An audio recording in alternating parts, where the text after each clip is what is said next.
വൻ കുതിച്ചുചാട്ടത്തിനൊരുങ്ങി ഇന്ത്യൻ സമ്പദ് വ്യവസ്ഥ. 2028 ഇന്ത്യ ലോകത്തിലെ മൂന്നാമത്തെ സാമ്പത്തിക ശക്തിയാകുമെന്ന് അന്താരാഷ്ട്ര റേറ്റിംഗ് ഏജൻസി മോർഗൻ സ്റ്റാൻലിയുടെ റിപ്പോർട്ട്.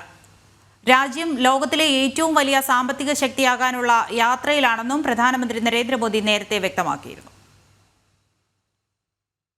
2028 ആകുമ്പോഴേക്കും ജർമ്മനിയെ മറികടന്ന് ഭാരതം ലോകത്തിലെ മൂന്നാമത്തെ വലിയ സമ്പദ് വ്യവസ്ഥയായി മാറുമെന്നാണ് അന്താരാഷ്ട്ര റേറ്റിംഗ് ഏജൻസിയായ മോർഗൻ സ്റ്റാൻലിയുടെ റിപ്പോർട്ടിൽ വ്യക്തമാക്കുന്നത്.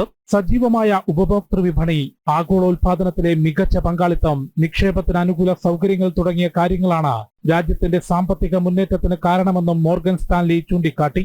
2023 $3.5 ലക്ഷം കോടി സമ്പദ് വ്യവസ്ഥ. 2026 4.7 ലക്ഷം കോടിയായി ഉയരുമ്പോൾ ലോകത്തിലെ നാലാമത്തെ സാമ്പത്തിക ശക്തിയാകും ഭാരതം. 2028 $5.7 ലക്ഷം കോടി വികസിക്കുന്നതോടെ ജർമ്മനിയെ പിറകിലാക്കി ഭാരതത്തിന്റെ സമ്പദ് വ്യവസ്ഥ മൂന്നാമതെത്തുമെന്നും റിപ്പോർട്ടിൽ കണക്കുകൾ സഹിതം പറയുന്നുണ്ട്. ലോക GDP-യിലുള്ള പങ്ക് ഉയരും. കൊറോണ വ്യാപനത്തിന് ശേഷമുള്ള ഏറ്റവും ആകർഷകമായ വില നിലവാരത്തിലേക്ക് ഇന്ത്യയിലെ ഓഹരി വിലകൾ എത്തുമെന്നും മോർഗൻ സ്റ്റാൻലി വ്യക്തമാക്കുന്നു.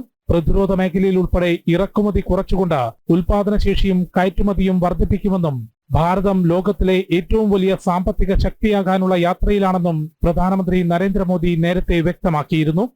ജനം, ഡൽഹി.